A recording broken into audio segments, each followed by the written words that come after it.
Hello, my wonderful viewers, and welcome to another episode of Betty Adams Overanalyzes. Today, we are going to take a look at what kind of show The Mandalorian is exactly. Now, I know that is a funny sort of question. Isn't it obvious what the show is about? Isn't it obvious what kind of show it is? Its single greatest selling point is how simple it is, after all. However, there really does seem to be a lot of confusion out and about in the fandom about just this question. So, let's take a look and see if we can figure out what the show is about and why people seem to be having such a hard time knowing what it's about. First and foremost, there is the fact that the purpose of the show was deliberately blurred by the creators from almost the first. So there is this concept of codename in Hollywood. If someone has a big project they want to keep under wraps, a project where even the name would tell you too much about it, they refer to it by a codename. If something, or at least the anticipation of something, is so exciting that its very existence can cause a cascade of troubles for the creators, they might want to obscure that existence for a while. Iron Man was referred to by the name of Rasputin. Harry Potter and the Chamber of Secrets was filmed under the alias of the Incident on 57th Street, or something like that.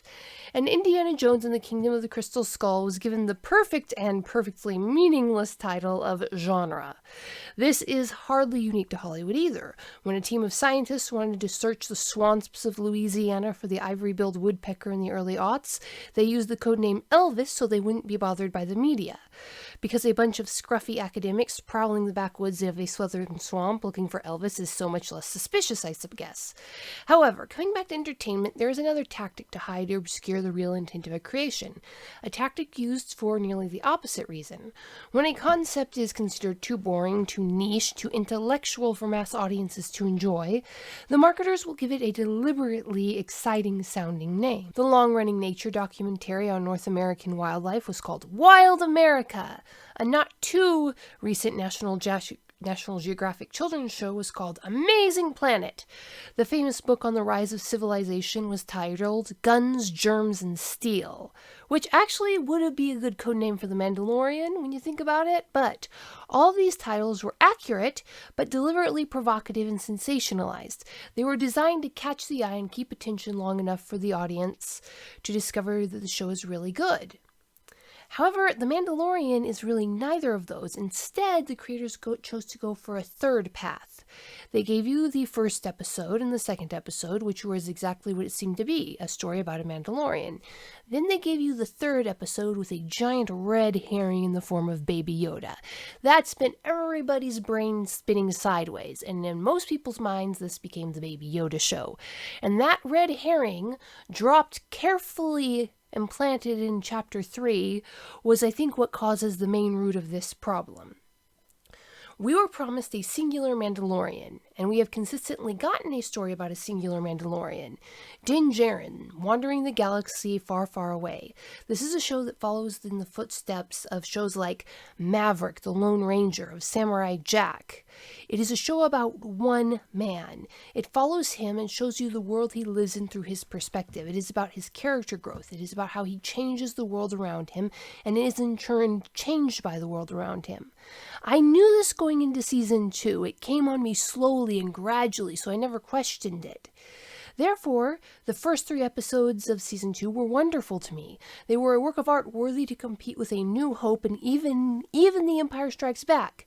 Near-perfect cinematic masterpieces. I was thrilled beyond words. This was a style of wholesome and engaging storytelling that it felt like I had been waiting for my entire life to see. Something that could engage me in the feels, as they say, but also intellectually. Now, I don't like to listen to my fellow fans' opinions until I've written my own reviews. So I've been consistently late to the gate listening to the opinions of even the biggest names with their spoiler-free reviews in our little community. But when I did, I was surprised and a little disappointed. The other reviewers just didn't seem to be as into the second season as I was. None of them seemed to actively dislike it, but they filled their reviews with tepid words like good, fun, still better than, etc. They were enjoying it, but I was watching a near-perfect work of art. I didn't know what they were watching that they could use such words of faint praise to describe. Now, I am no stranger to being in the minority opinion on things. My baby's first cult classic was the box office flop Short Circuit 2. So for the first episode, I just kind of shrugged my shoulders and accepted that I had once again expressed a different taste than the others in my community. Then episode 2 took my expectations to even greater heights, and I was nearly ecstatic. By the time the Mando had limped the Razor Crest away from the Ice Moon, or whatever that was, I was ready to put the story arc next to, if not in front of, Empire Strikes Back in my heart, if the third episode was ready to stick the landing. But the other reviewers were still, for a lack of a more erudite word, meh. I kept hearing phrases like filler, and that most condemning of all words a reviewer can use, okay. This really shook me. Not my opinion of the show, not my faith in the skill or appreciation of my fellow overanalyzers, just my general sense of my own perception of reality. You know, that little thing. There was a sense that I was missing something vital either in the show or in myself or maybe in them. To me, from my perspective, these episodes were the opposite of filler. They were a clean, tight story that fulfilled the purpose of the core plot with no extra fat or fluff. Why did nearly everyone else think of them as filler? And so I did what I do best. I started analyzing. What did they think the story was? What did I think the story was? And fortunately, it is still illegal to dig into other people's heads as deeply as I would need to answer that former question, so I started working on my own brain in an attempt to analyze the latter. What did I see the story as? What was the plot? And now I want to thank all of those other analyzers, because without your completely wrong and, different opinions, I would never have developed my understanding of this show as deeply as I have, as of this recording.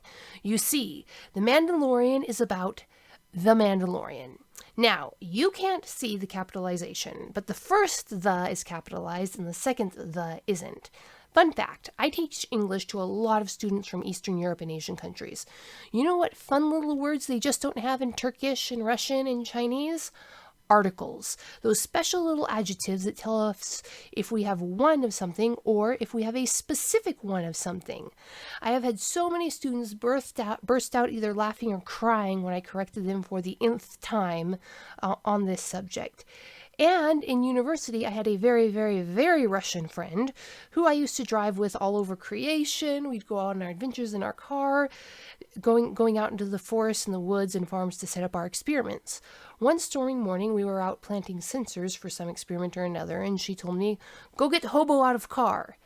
And as she told me as she shifted her dress to begin digging the hole, "Go get the hobo out of the car," I corrected absently, because in university you help each other hone your talk for presentations or stuff. Helping each other with your master your English is a skill that you offer whether or not English is your first language. "We both know which car I meant," grumbled Ekaterina, rolling her eyes. "I don't need to use silly little articles." I have had to explain the meaning of the easily 1,000 times in the past year, so forgive me if I hang a lot of weight on its meaning. This is the show about The Mandalorian. And see, the thing is, Ekaterina was right. We both knew which car the car was. It was the car we had come in. It was the car that she owned. It was the only car in the parking lot that we both had access to and could reasonably find the hobo in. It was the car that we both knew. It was the only car in the world that existed in both of our minds in full stinky university student detail. It was the car, not because it was the greatest car, the best car, or the oldest car.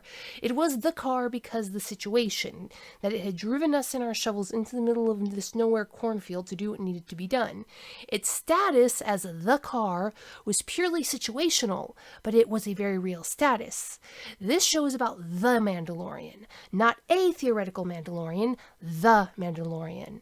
Boba Fett, for all that he's an amazing Mandalorian, for all that he is the oldest Mandalorian, he's still just a Mandalorian, primarily because he is theoretical. What we know about him, even if we accept that he is a true Mandalorian, even if we accept that that was him on Tatooine, he is not the singular most well-known Mandalorian right now for the people who are watching this show. There is no strong universal image of him in the minds of this particular fandom. We don't know him.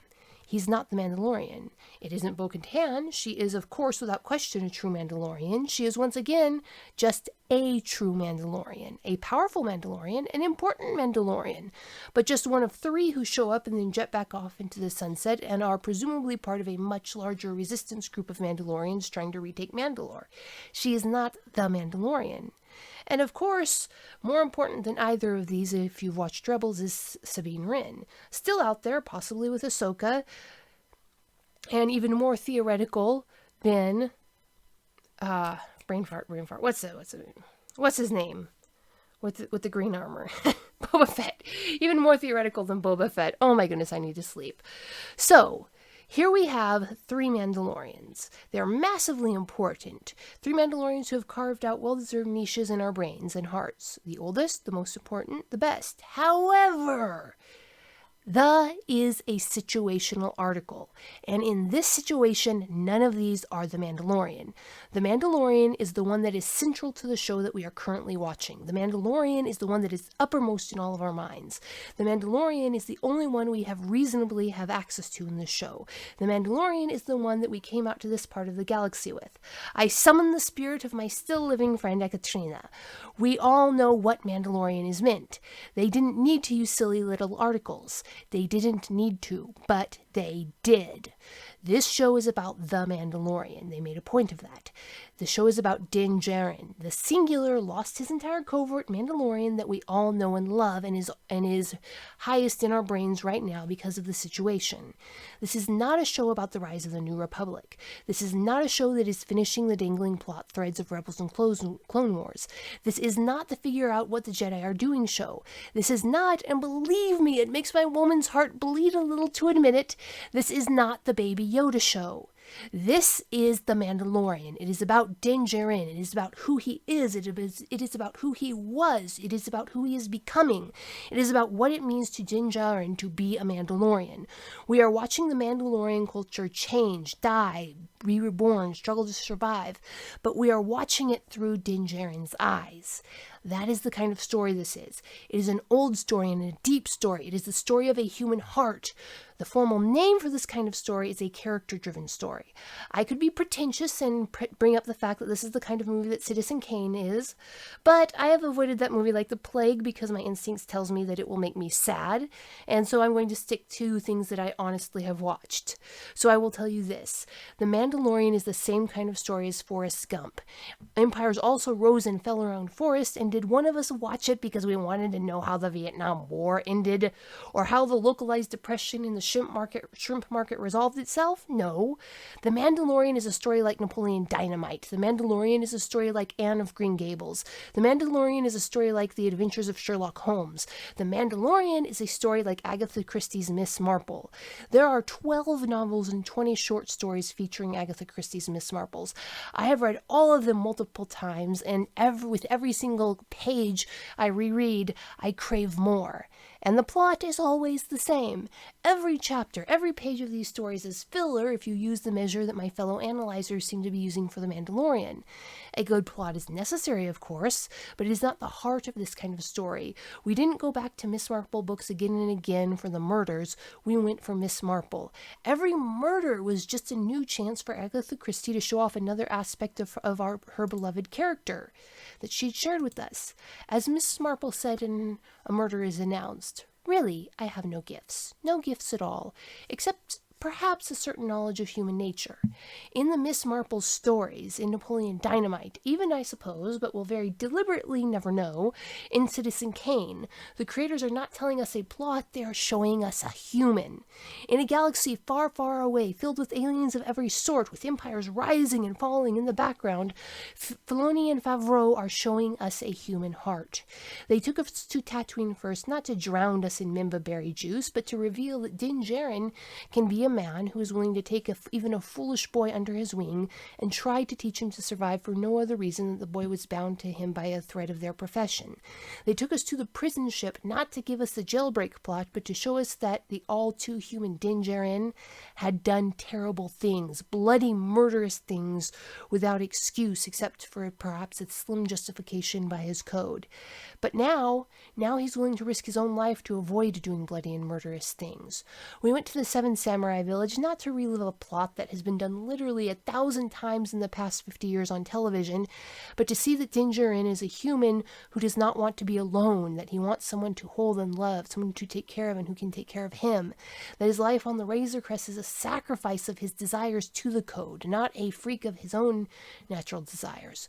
We went to the ice planet to see that Din Djarin has a code that he reveres, but that he's not always able to live up to, but a code that he will live up to when challenged by another person, to show that Din Djarin relies on other people as much as he wants to be a loner, and he lives up to that code once Mrs. Frog forcibly reminds him of it.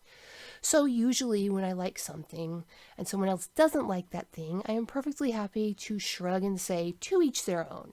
I have my taste, you have yours. I won't say that one thing is better and one thing is not, but nope.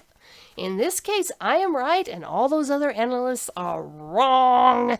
The first 2 episodes of season 2 were not filler.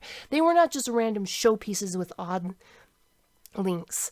They didn't fail to advance the plot. They were a story being driven by Din Djarin's character. The story is where his character is going. What will Din Djarin the Mandalorian become? And those 2 episodes took his character 2 massive leaps forward. Episode 9 showed the true strength of his character. He used to be, and when he still needs to be, he still is a man who will readily shed blood.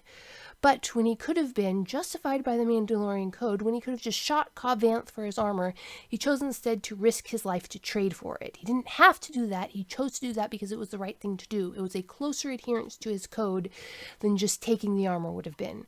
This aspect of Din Djarin's character is contrasted with the Raiders. They are, all like him, very true to their own code, but willing to take advantage of anywhere their code allows them to benefit themselves at the expense of others. Episode 10 is a mirror to this. It showed the deep flaws and faults in Din Djarin's character. He is deeply incompetent to raise a child on his own. Under his example of violence, Baby Yoda is growing to be a proper selfish little brat, to say the least, and this is nicely contrasted by the tender compassion between Mrs. and Mr. Frog and their spawn. In episode 11, a few hours alone with their calm and loving presence was enough to civilize Baby Yoda's interactions with the spawn from pseudo-cannibalism to budding friendship. And in episode 11, Din Djarin takes the metaphorical slap to the face from Bo-Katan that shakes him from the worldview. This helmetless heretic spit on his code, and he took it with quiet dignity instead of flying off the handle and just leaving them there to die on the Imperial ship. The Mandalorian, the show, does have an overarching plot, and it is, of course, one of the 7 basic plots. It is rebirth. Din Djarin was trapped in a living death, bound by both his hatred of droids, the collapse of civilization around him, and his duty to the remnants of his covert. You see, his hatred of droids was never part of his Mandalorian code. That was a moral flaw in the Mandalorian that kept him from fulfilling the actual code. The code did, however, tie him to Navarro and the covert. He was reborn symbolically once on Navarro when he was released from both his hatred of droids and his duties to the broken and failing covert, leaving him the singular and specific Mandalorian. But in most great stories that involve a strict adherence to a code, there must be 2 rebirths. Only the cheap short stories stop at 1 rebirth. First, the fallen hero must regain his code, which the Mandalorian has done. Then he must realize that the code itself, or at least his limited interpretation of it, the interpretation that he inherited, falls short of the greater truth that the code was meant to point to. That the code itself, the thing that saved our hero, kept him alive, the thing that he's clung to stay sane, must break. And then the hero must die and be reborn again to discover the truth beyond the code. Yes, Chapter 11 was nice for the jetpack flights and the explosions against the sunset sky. I loved those. But this is not the tie-up the loose ends of Rebels show. The fact that Bo-Katan knows that Moff Gideon has the Darksaber did not advance the plot of this show one iota.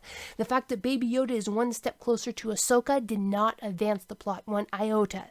The fact that Bo-Katan metaphorically spat in the face of Din Djarin's precious code, and he didn't shoot her on the spot, that advanced the plot. The fact that the only being that Din Djarin has truly loved and bonded with is one step closer to being taken away from him, leaving him alone and steerless in a hostile galaxy. Din Djarin, the Mandalorian, perhaps the last Mandalorian of the code he holds so dear. That is going to kill him. The culmination of this season will not be a phalanx of jet-packed Mandalorians storming Moff Gideon's flagship, ending with Bo-Katan holding the Darksaber aloft triumphant as she unites Mandalore. Don't get me wrong, that scene might very well happen in this show. I don't think it will. I think it's going to have its own show. But if it does, it will not be the culmination of the plot of The Mandalorian. The culmination of this season will not be when Ahsoka lifts Baby Yoda up over the metaphorical Pride Rock and announces the birth of a new Jedi Order. Although, that too might very well happen in this season. No. The culmination of this season will be when a broken Din Djarin staggers back to whatever remains of the Razor Crest alone, when he realizes that his covert is gone, that he, a battered and broken middle-aged man with only a suit of Beskar to his name, is well and truly alone, the last being in the galaxy clinging to the code of the Mandalore. Not just a Mandalorian, the Mandalorian. And then the fractured code will break and Din Djarin, the Mandalorian, will die. Die but to be reborn. And for the life of me, I cannot tell reborn as what at this point. Will they have him remove his helmet and cast off the Mandalorian way? Will he quietly go about rebuilding a new order of the Children of the Watch, a better order than the one that he was accepted into in the heat and fury and politics of the Clone Wars? I have no idea what lies around the corner, and if I may be smug in my skill set, I am pretty darn good at predicting plot twists. This one is opaque to me, however. So anyway, that's my 2 cents. Y'all are just wrong. This plot is ticking along nicely. There has not been a single filler episode. Each of these episodes is exactly as long as it needs to be, and not one of them was extra. And all we have to do is wait for the final blow to crush us in our feels. So, what do you think? Am I crazy in setting myself against the opinions of the majority of the cleverest minds in our little community? Do you agree that the plot is Rebirth, or do you think it's some other plot? Leave a like below if you agree, and leave a comment telling me how wrong I am if you disagree. Peace out, my wonderful viewers.